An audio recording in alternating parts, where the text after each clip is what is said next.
Edge of Tomorrow. The movie opens with a montage of newsreels summarizing an alien invasion of Earth. An asteroid carrying an alien race called the Mimics has crashed into Europe and quickly devastates the continent.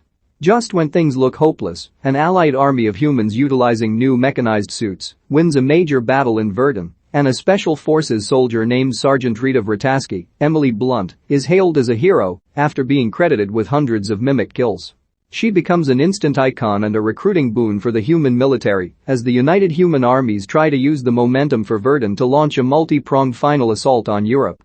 One of the talking heads on the newsreel selling Vrataski and the war effort is Major William Cage, Tom Cruise, of the U.S. Army. Cage awakens from a doze on a helicopter trip to London in the UK the morning of the day before the operation to retake Europe. He meets with the commander of the Western Allies, General Brigham, assuming the general wants Cage to help him boost his public image or prepare for a post-war political career. Instead, the general orders Cage to accompany the first wave of Allied troops to land in France and provide ground coverage for the media.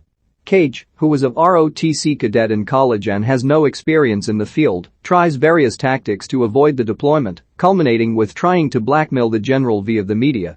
At first the general seems to relent, but has his guards taser Cage instead. Cage wakes up on a pile of duffel bags in the afternoon at Heathrow Airport, which has been turned into a military base. A sergeant shoves boots into his hands and calling him maggot before another sergeant named Farrell takes over. It turns out General Brigham sent orders to Farrell stating Cage had tried to desert and had now been demoted from an officer to private. Cage is assigned to a band of eccentric soldiers, J Squad, who are caught gambling by Farrell when Cage is introduced to them. Farrell forces J Squad to eat the cards they are gambling with and then instructs them to get Cage ready to deploy with them tomorrow. Cage is immediately taken by the squad for physical training, PT. The next day is Invasion Day, and Cage is a nervous wreck. He is fitted into a suit, and the members of J Squad don't even bother teaching him how to take his weapon off safe mode, as they believe he will die quickly. As soon as they are about to drop from aircraft onto the French coast, however, the back of their airship explodes and the squad drops down prematurely. Even though the operation to retake Europe was supposed to be a surprise attack, the Mimics are completely prepared and ambush and slaughter the humans. Sergeant Vrataski also lands on the beach but is killed within minutes. The surviving members of J Squad are all killed rapidly. Still shell-shocked and about to die, Cage grabs a claymore mine as a giant blue Mimic jumps on him. The ensuing blast kills the Mimic and Cage, but not before the blue Mimic's blood seeps onto Cage. Cage awakes in a panic on top of the duffel bags, with the same sergeant calling him maggot and Farrell again taking him to J Squad. Despite his desperate attempt to explain what is happening and that the Mimics will ambush everyone, nobody believes him. Each time, he is deployed and dies, only to wake up again on the duffel bags. With each loop, he becomes slightly more adept at trying to save the members of J Squad and Vrataski, but the Mimics are too numerous and always kill everyone. In one loop, he survives long enough to tell Vrataski that he is stuck in some time loop. Recognizing what happened, Vrataski tells Cage, "Find me when you wake up before they both die again." Cage awakens on the duffel bags again, but starts cooperating with Sergeant Farrell and J Squad in order to buy himself time to find Vrataski. After several fatal attempts in the base at slipping away, Cage finally manages to get away from PT and finds Vrataski in a training bay surrounded by training drones.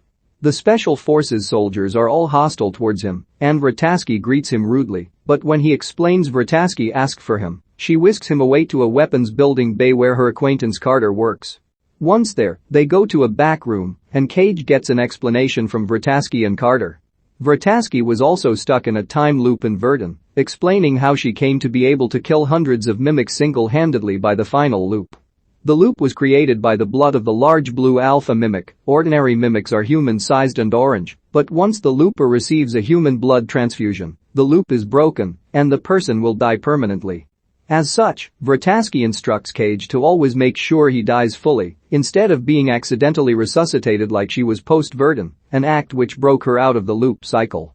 Carter was formerly a researcher in General Brigham HQ, but his theory that all Mimics are just neural manifestations of one overmind Omega alien creature led him to create a device that could locate the Omega if inputted into an alpha led to him being fired. Cage tries to process all of this, but Vrataski states that for them to find the Omega first, they must survive the invasion tomorrow. She then proceeds to train Cage, killing him a few times when he is injured so that he awakes on the duffels and starts over again. Cage and Vrataski become much improved in combat on the beach, but despite everything, they both keep dying, and Cage loops over and over. Cage grows attracted to Vrataski, and watching her die over and over again also starts take an emotional toll. Cage receives a mental vision in one loop that the Omega is in a dam in Germany. Vrataski and Carter believe the visions are due to Cage in effect being an alpha after being infected with the blue blood, and that the alphas and the Omega have the power to manipulate time and perception. As such, Cage and Vrataski focus their efforts on surviving on the invasion beach and cutting inland to Germany. After multiple failures and deaths, Cage and Vrataski finally make it inland. During the trips, they bond, with Cage noting down the details of the things Vrataski says on each loop. In one loop, Vrataski mentions having a significant other in Verdun who she had to watch die hundreds of times until she was out of the loop and he was dead for good. After they find a helicopter and a farmhouse, Vrataski realizes Cage is trying to coax her to stay in the farmhouse while he goes alone and confronts Cage.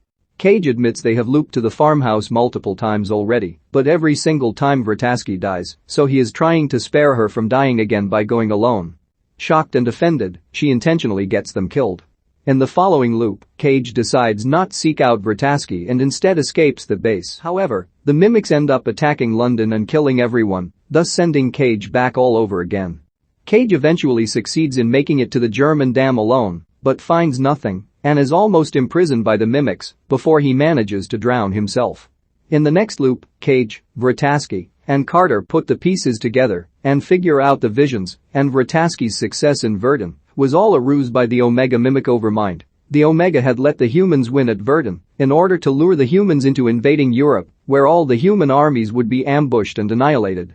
With no other leads, the device Carter made which got him fired is their last shot. Vrataski and Cage switch focus to getting the device, which is in the possession of General Brigham.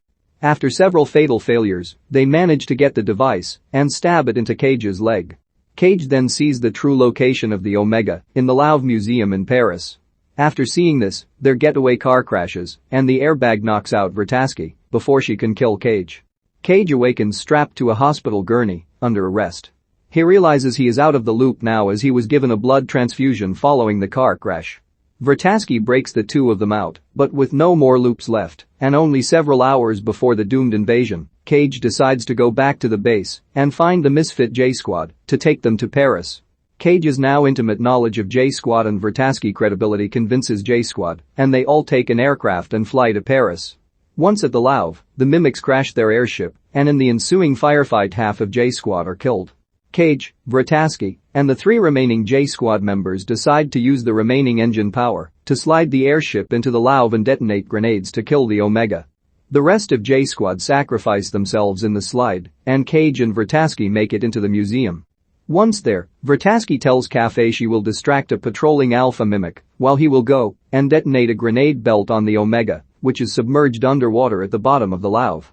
As Vrataski says neither one of them will survive the ordeal, they share a kiss. Vrataski laments that she wishes she had more time to get to know Cage better and takes off.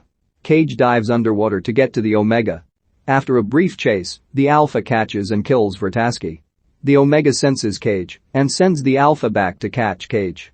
The Alpha dives after Cage and stabs him, but Cage pulls all the grenade pins and drops the belt into the Omega. The Omega explodes and dies, and all the mimics die with it.